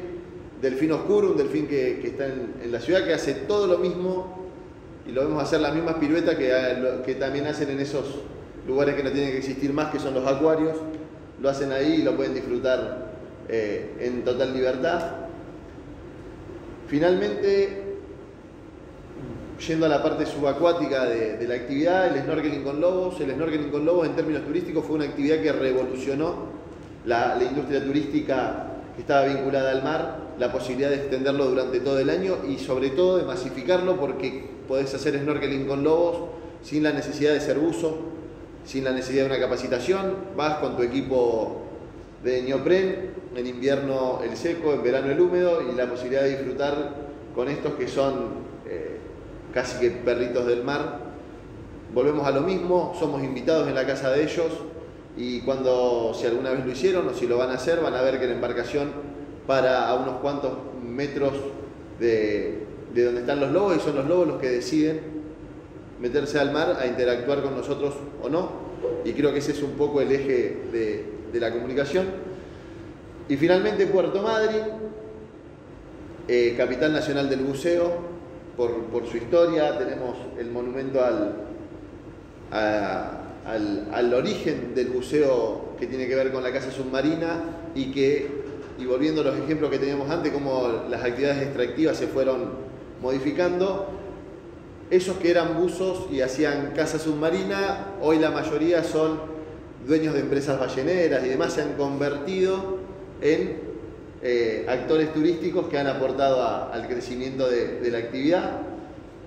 Una actividad que con lo que se viene haciendo por lo menos del año pasado y con las estimaciones de gasto para este año, aporta a la ciudad casi 140 millones de pesos. Cuando uno va sumando, el número es cada vez más grande. El turismo emplea de forma directa en Madryn prácticamente entre 2.500 y 3.000 personas, ni hablar de lo que hablábamos antes de las actividades en formas indirectas. Finalmente, todo esto que hablábamos del mar como un producto turístico, y cuando vimos el video y la comunicación y la promoción del destino, han permitido que Puerto Madryn esté atravesando este año la mejor temporada de los últimos 10 años, con récord fin de semana tras fin de semana de ocupación, de cantidad de pasajeros que llegan, y ha permitido que no solo recuperar los puestos de trabajo que se habían perdido en la pandemia, sino tener cada vez más puestos de trabajo nuevos. En resumen, el mar es parte fundamental de la actividad turística para Puerto Madryn. Cuidarlo, protegerlo de la contaminación. Recientemente un tema que nos preocupa y mucho, el tema de la contaminación, fue expuesto a nivel nacional, pero es un problema de lo cual los biólogos, los difundadores, quienes comunican de ciencia, lo vienen anunciando, hablando de los microplásticos, del riesgo que eso genera, la necesidad que tenemos de ir hacia economías circulares donde el plástico de un solo uso deje de existir y se pueda usar para más cosas. Pero dicho esto, es para Puerto Madryn y es uno de los motivos que esté atravesando este gran momento turístico, el mar, y ahí la Armada con su rol estratégico de cuidado, de protección de ese recurso, no solo pensando en la pesca, no solo pensando en el transporte de mercadería, tiene un rol estratégico. Muchísimas gracias y espero que haya sido de su utilidad.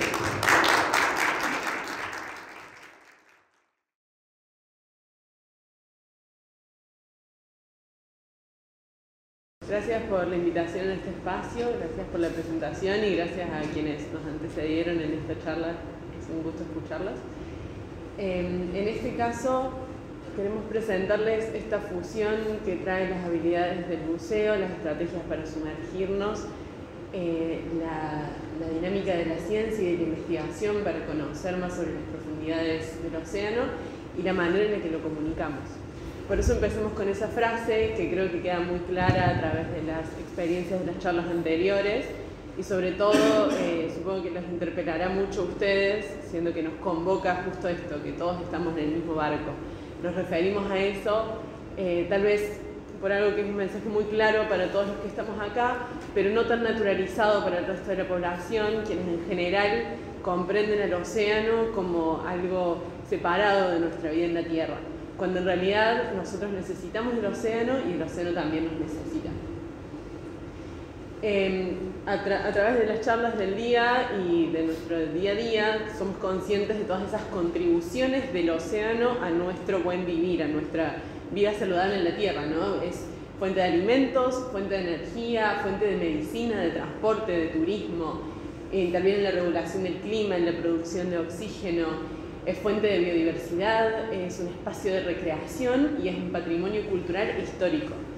Todas estas son contribuciones que también se han tenido en cuenta para determinar que desde el año 2021 hasta el 2030 estamos en el decenio de las Naciones Unidas de las Ciencias Oceánicas para el Desarrollo Sostenible. Esto es un planteo marco que nos genera un marco de acción a través de una propuesta generada por la Asamblea General de las Naciones Unidas que comienza con los 17 Objetivos de Desarrollo Sostenible. Estos 17 Objetivos de Desarrollo Sostenible tienen como fin aportar a nuestro buen vivir y a nuestra relación con la naturaleza de una manera más armoniosa, en la que nos podamos asegurar un mundo sano para nosotros, para las infancias de hoy y para las generaciones futuras. En particular, se toma para esta década de los océanos el objetivo 14 de vida submarina, que tiene por objetivo conservar y utilizar de forma sostenible el océano, los mares y los recursos marinos para el desarrollo sostenible. ¿Qué implica este objetivo? Y lo nombramos porque en general le da un marco a nuestra acción cotidiana, desde la investigación, desde el turismo, desde la educación marina. Tiene que ver con usar sosteniblemente los océanos, mares y recursos marinos, poner fin a la pérdida de biodiversidad marina, proteger los ecosistemas marinos y reducir al mínimo el impacto humano sobre estos ambientes. Todo esto considerando que como seres vivos transformamos el espacio de donde sea que estemos, nosotros y cualquier otro organismo vivo en la Tierra. Ahora, esto nos propone revisar cómo estamos haciendo esa transformación, desde los espacios que sea, desde nuestros espacios como educadores, cualquier espacio que ustedes habiten desde lo profesional hasta lo íntimo. Es una revisión de cómo nos relacionamos con el océano. Pero así como el océano nos da sus contribuciones para nuestro buen vivir, también requiere que nosotros contribuyamos con su salud. Y lo que propone este objetivo 14 de los Objetivos de Desarrollo Sostenible es que logremos esta relación más saludable a través de la gestión sostenible de los recursos marinos, incluyendo la pesca, la minería y el turismo, muchas de las actividades que antiguamente o siempre han sido de naturaleza más extractiva. A través de la cooperación internacional, sobre todo para abordar temáticas muy complejas y globales como son el cambio climático y la acidificación de los océanos, y finalmente la educación y la sensibilización. A través de este proceso se puede comunicar sobre la importancia de proteger los océanos y sus recursos. Y este es el punto en el que más nos vamos a enfocar para comentarles ahora de cómo a través de nuestra acción cotidiana abordamos la educación y la sensibilización en el marco de los Objetivos de Desarrollo Sostenible. Por eso planteamos el buceo y la educación marina para sumergirnos en los saberes del mar. Bien. Bueno, la idea un poco empezar a hablar de la investigación marina. si bien el buceo existe hace un montón de años y contamos con los equipos y todo para hacerlo, lamentablemente en Argentina estamos un poco atrasados en cuanto a lo que exploramos debajo del agua. Obviamente que la exploración marina en el mundo está atrasada, ¿no? Todos sabemos que conocemos muy poco de nuestros fondos marinos, se conoce más por ahí de los planetas que del fondo marino, pero hay particularmente en Argentina, por el tema recursos y demás, estamos recién ahora avanzando un poco más rápido de lo que se hizo anteriormente. Y eso es gracias a que hoy en día las instituciones científicas como el CONICET, fundaciones privadas y universidades están poniendo un poco más de energía para que esto suceda. Se está formando mucha más gente como buzos científicos, por ejemplo, para que puedan explorar el fondo marino. Personalmente, yo trabajo con la Fundación Proyecto Sub, estoy haciendo un doctorado en el CENPAT, que es de CONICET, y con la universidad, y lo que estoy haciendo justamente es explorar el fondo marino. Principalmente cuando hablo de explorar el fondo marino estoy hablando de fondos rocosos. Hay una foto que se ve en la pantalla, está el buzo, una estructura con una cámara fotográfica y un fondo rocoso con unos bosques de algas sumergidas, que eso es en Ushuaia. Y yo trabajo especialmente investigando qué es lo que se pega en las rocas de esos fondos marinos. En esos fondos vamos a encontrar un montón de invertebrados, que ahora vamos a ver algunas fotos, pero la idea es conocer qué especies hay, por qué hay especies que se viven más al sur que en el norte. Entonces estamos buceando desde las grutas hasta Ushuaia haciendo estas exploraciones, y lo que tratamos de hacer es utilizar tecnologías como la fotografía subacuática para no tener que extraer los animales y llevarlos a un laboratorio, por ejemplo. También a veces usamos, por ejemplo, como en la ciudad de Puerto Madryn, como dijo Marcos, es la capital nacional de buceo, todos los años vienen muchos buceadores y aprovechamos que esos buceadores vienen acá y que pueden contribuir con la ciencia en algo que se llama ciencia ciudadana. Vienen los buceadores, van a un determinado lugar a bucear y por ahí, sacando fotos, pueden contribuir con un estudio científico. Este caso particular, esa foto que está ahí, es en el Folías, que es una embarcación que está hundida, que es a mi modo de ver, el lugar más buceado de la Argentina, porque está de fácil acceso, se puede entrar nadando y existe desde el año 70, entonces desde ese año hasta ahora miles de buceadores han pasado por ahí, y colocamos unos carteles donde las personas pueden sacar fotografías y enviarnos esas fotografías con esos carteles que se ven ahí, y nosotros con el pasar del tiempo podemos ir viendo qué pasa con la estructura, cómo se va desmoronando. Trabajamos en conjunto con arqueólogos subacuáticos que ven cómo se desmorona, cuánto tiempo tarda en desmoronarse, y por otro lado también vemos si cambian las especies que están pegadas en el sustrato, en este caso metálico, ¿no? Ahí tenemos una foto, por ejemplo, un ejemplo de un mismo. Esto se puede hacer en el Folías, que es un arrecife artificial, pero también en arrecifes naturales, como Punta Cuevas. Uno va sacando fotos y va viendo con el tiempo cómo va cambiando, si es que cambia. Y esto, por ahí a corto plazo, uno dice, bueno, no cambia mucho, pero si esto empezamos a acumular fotos y de acá a 50 años tenemos un registro fotográfico continuo, podemos ver un montón de cosas que por ahí pueden llegar a suceder en el futuro si es que aumenta la temperatura, por ejemplo, con el cambio climático y etc. Entonces, algo que estamos impulsando desde la Fundación para que los buzos deportivos, sobre todo los que viven acá y que van a bucear seguido, empiecen a sacar fotografías. Y esto tiene que ver mucho con esto, con el turismo subacuático acá en Puerto Madryn, como bien dije, capital nacional de buceo. ¿Y por qué es la capital nacional de buceo? Bueno, porque tiene aguas claras, tenemos buena visibilidad la mayor parte del año, y tenemos estos fondos rocosos que al principio parecen como que son medios verdosos, o sea, tonalidades marrones. Hay mucha gente que por ahí viene a bucear acá y espera encontrarse con un fondo caribeño, pero en realidad no, es un fondo patagónico.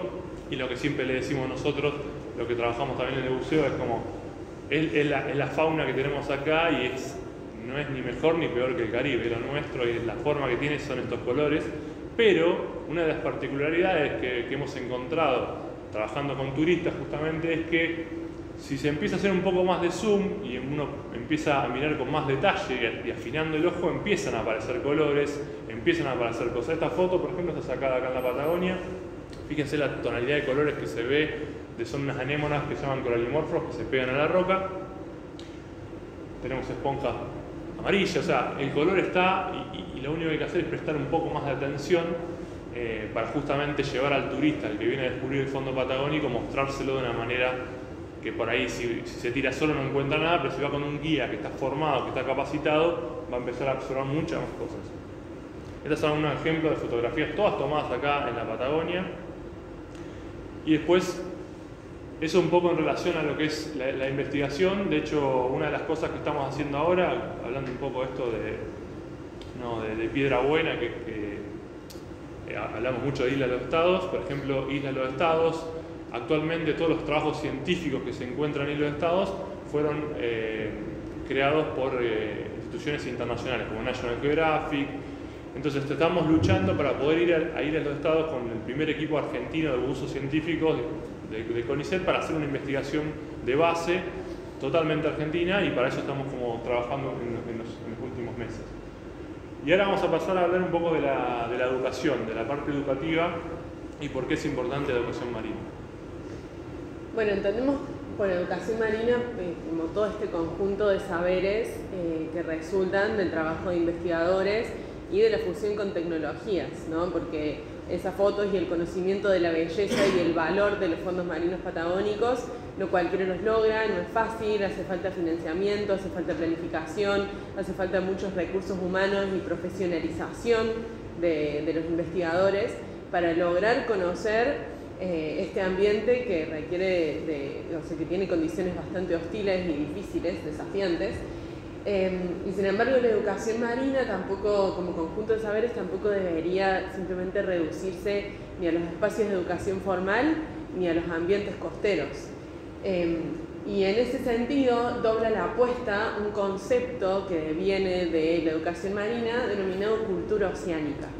La cultura oceánica es también un término que incorpora todo este marco teórico del que hablábamos al principio, que tiene que ver con el Objetivo de Desarrollo Sostenible 14, que tiene que ver con un conjunto de prácticas y un conjunto de habilidades que debiera tener cualquier ciudadano del mundo que lo invite a tomar decisiones responsables sobre el océano. Entendiendo que vivamos donde vivamos, tenemos una conexión intrínseca con el océano, y la cultura oceánica sería esta práctica cotidiana y ciudadana de tener una conexión con el mar y con los recursos, con su uso responsable. Y para eso se plantean 7 principios de la cultura oceánica para ser transmitidos en espacios de educación ambiental, en espacios de educación en general, formales, informales, no formales, en casas, en espacios profesionales. Todos esos principios que hacen a una idea de que el océano nos afecta y nosotros somos afectados por el océano. Habla de esto, habla de que la Tierra es un gran océano que tiene muchas características, que moldea las características de la Tierra, ejerce una gran influencia en las condiciones del clima y de la meteorología, que hace que sea posible habitar la Tierra gracias al océano. Todas nociones que nos invitan a comprendernos como parte del océano, como que el océano es también nuestra casa. Entonces esa es como la noción que nosotros tomamos para generar proyectos que alfabeticen oceánicamente. Desde distintas propuestas, las que les comentamos y otras que vamos a pasarles a comentar ahora que estamos llevando a cabo, buscamos que las personas adquieran la capacidad de leer, escribir y comprender el lenguaje del océano. Cómo a través de un conjunto de habilidades y de conocimientos que nos permiten interactuar de manera efectiva y saludable, sobre todo. Y un poco esto lo estamos haciendo enmarcado en una fundación que tiene impacto local, digamos, Fundación Proyecto Sub, que al mismo tiempo estamos trabajando también en conjunto con la Secretaría de Ecología, por ejemplo, del municipio, y con Cande, que está formando parte de eso, vinculándonos con entes locales, y estamos haciendo diversos programas educativos que tienen que ver con esto de acercar, con esto de que para mí la palabra agrupa todo, cultura oceánica un poco agrupa todo lo que hace la Fundación, pues justamente es eso. Y tenemos diversos programas. El inicio de la Fundación se dio subacuático, o sea, lo primero que tratamos de hacer fue trabajar con los buzos, porque era lo que nosotros decíamos, bueno, acá los buzos, hay muchos buceadores, guías, que trabajan en operadoras, y muchas veces quieren mostrarle a los turistas lo que están viendo abajo del agua. Entonces, una de las primeras cosas que hicimos fue desarrollar...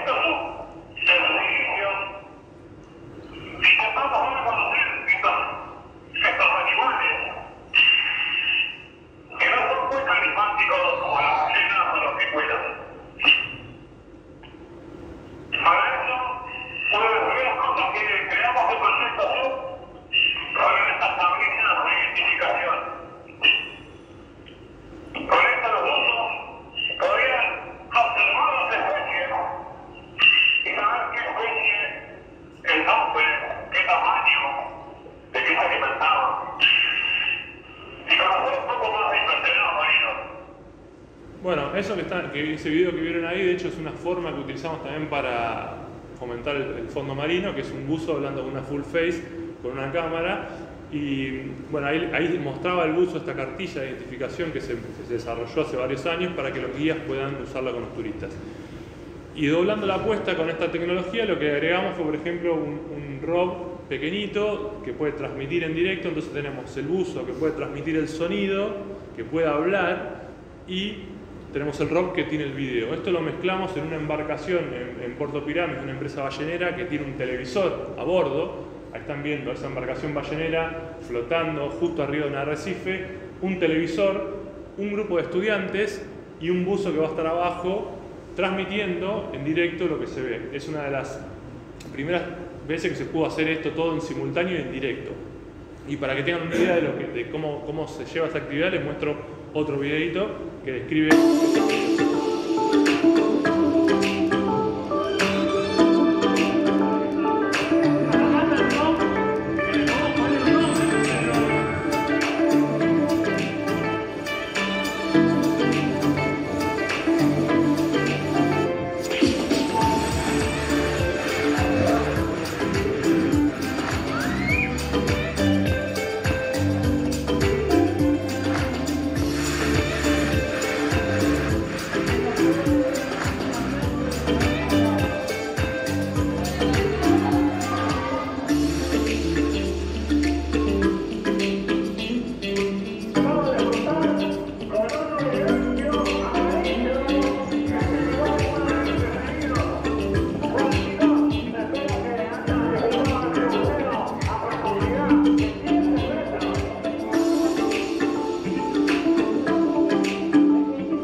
Obviamente que lo ideal sería poder llevar a todos los chicos abajo del agua y que ellos vean con sus propios ojos todo lo que hay en el fondo marino, pero obviamente que es muy costoso y la logística se hace difícil, pero de esta forma encontramos un punto intermedio en el cual, a través de una embarcación que tiene un montón de costo también y tiene una logística asociada, el buzo, el ROV y demás, pero podemos lograr que, por ejemplo, ahí estaban los chicos de la escuela de Puerto Pirámides que puedan hacer esa actividad totalmente gratuita y que sientan como que están explorando el fondo en directo, lo cual cambia un poco, ¿no? Que verlo en una pantalla como lo estamos viendo nosotros acá. Que también lo hicimos, ¿no? Es un recurso que también se usa, pero imagínense estar flotando en el mar en movimiento y viendo eso en directo.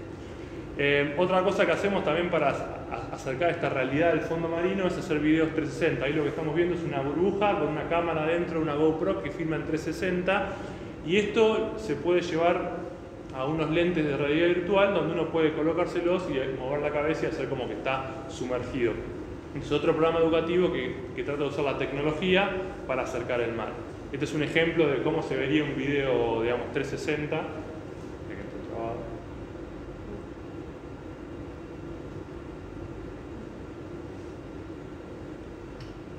Ahí va. Eso es otra vez el barco del Folía. Fíjense, lo que hicimos esa vez fue como hacer como que estábamos trabajando con una transecta, con fotografías, para que también los chicos puedan ver cómo trabajan los buzos bajo el agua. Y eso está totalmente 360, uno se puede mover para cualquier lado, puede mirar para arriba, para los costados y va a ver toda la imagen completa del video.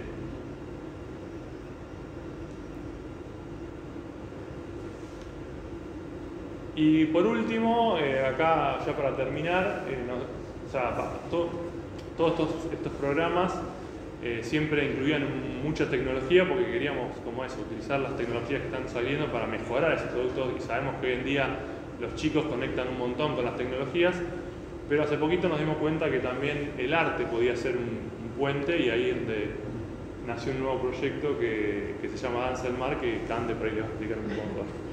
En verdad, más allá de todo la comprensión que fuimos logrando a través de nuestra formación profesional de cómo el océano nos afecta y todas las razones por las que es importante conservarlo, cómo hacerlo, cómo conocer y cómo transmitir ese conocimiento, de fondo hay una pasión increíble por estar en el agua y por habitar un océano vivo, un océano que siga siendo fuente de biodiversidad, sabiendo que lo necesitamos y también necesitamos sus recursos. No negarnos a toda la manera en la que podemos intervenir para alimentarnos y para recibir medicina del océano, pero también valorar que queremos un océano repleto de vida para la posteridad, para el presente y para la posteridad. Y muchas de esas sensaciones son difíciles de comprender desde las nociones más intelectuales. Y el arte tiene ese poder de generarnos a todos una comprensión en el corazón de por qué cuidar el mar. Así un poco sale este proyecto a partir de la pasión por estar en el agua y a partir de la sensibilidad que nos mueve para conservarlo. Les mostramos un pequeño videíto de qué se trata un poco del proyecto.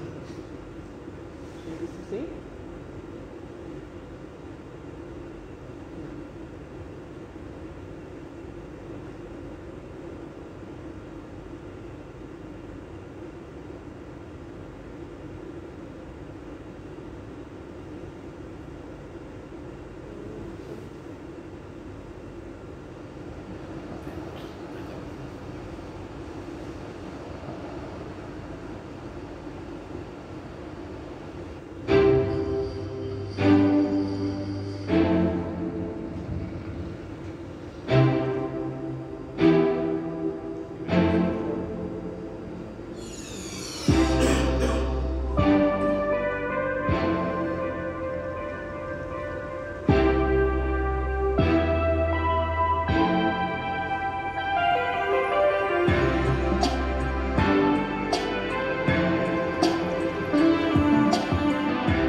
Este proyecto es un desafío para nosotros porque es justamente cacho en el mar Patagónico, como verán, sin traje, y tiene la intención de mostrar la belleza de los fondos marinos a través de la danza, entendiendo, tratando de observar la danza en todos los organismos acuáticos. Y ahí aparece el humano también, el humano entendido también como un ser acuático, que se puede relacionar con el mar de una manera amorosa. Y está, bueno, es un equipo conformado por grandes profesionales en donde se une de nuevo la tecnología, el arte desde lo audiovisual y la educación marina. En última instancia, creemos que la educación marina tiene la potencia de formar personas capaces de tomar decisiones responsables e informadas respecto al océano y a sus recursos. Y esas son todas las nociones que desde la teoría de la cultura oceánica tomamos y en la práctica desde nuestra pasión de querer hacer un océano vivo, seguir aportando a que el océano esté vivo y por lo tanto nosotros podamos estar. Así que gracias. Y dejo acá también, trajimos unos pósters para aquellos que quieran llevar de todos fotografías de invertebrados marinos acá en la zona, así que ahí quedan para Gracias por escuchar.